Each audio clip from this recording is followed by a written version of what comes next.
देखिए, एक संख्या है 16, एक संख्या है 20, एक संख्या है 24। ठीक, का LCM ज्ञात करो।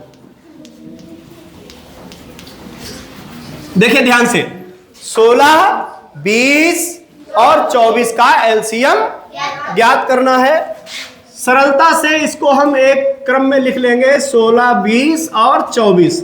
यहां ध्यान देने योग्य है कि एक क्रम में लिखेंगे और जो भाग आए वो उसके नीचे ही लिखी जाए। इधर उधर अगर लिखोगे तो कुछ समझ में नहीं आएगा। सबसे छोटी ऐसी संख्या से भाग देते हैं जिससे कम से कम 2 संख्याएं कट जाएं। 2 से प्रयास करते हैं। क्या 2 से सभी संख्याएं कट रही हैं?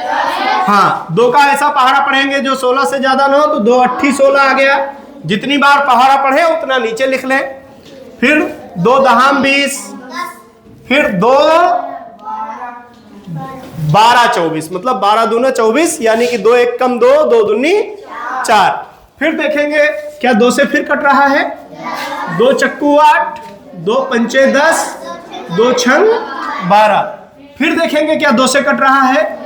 2 दूनी 4, 5 ऐसे ही उतार लिया, 2 तिया 6। अब अगर हम 2 से भाग देंगे तो 5 नहीं कटेगा, 3 नहीं कटेगा। 5 से भाग देंगे तो 2 नहीं कटेगा, 3 नहीं कटेगा। और 3 से भाग देंगे तो 2 और 5 नहीं कटेगा। इसलिए यहां पर लिखेंगे हम LCM बराबर 2 गुणे 2 गुणे 2। देखिए ये लाइन है पूरी, इसको आपस में गुणा करना है। आखिर में बचा हुआ उसको एक को छोड़ करके आपस में गुणा करना है।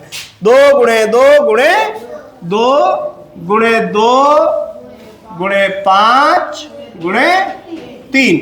जब बहुत लंबी गुणा हो जाए तो उसको सरल करना चाहिए हमको। तरीका यह है कि पहले 2 अंकों की गुणा आपस में कर लो। देखिए 2 दूनी 4, 2 दूनी लिख लिया। फिर बाकी का ऐसे उतार लो, गुणे 2 गुणे 2 गुणे 5 गुणे 3। ठीक, उतार लिया। अब इसको क्या करेंगे?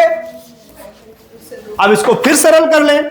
अब देखो 4 दूना 8, 4 दूना 8, फिर 8 का 2 से गुणा कर लिया, 4 दूना 8 दूना 16। कितना आ गया? 16 गुणे, यहां से यहां तक गुणा हो चुकी। 4 दूना 8 दूना 16 गुणे 5 गुणे 3। अब 16 पंचे 80 गुणे 3। ठीक, और 80 तियां नहीं, 80 का पहाड़ा नहीं मालूम तो 8 का पहाड़ा 3 बार पढ़ लो, 1 0 बढ़ा दो।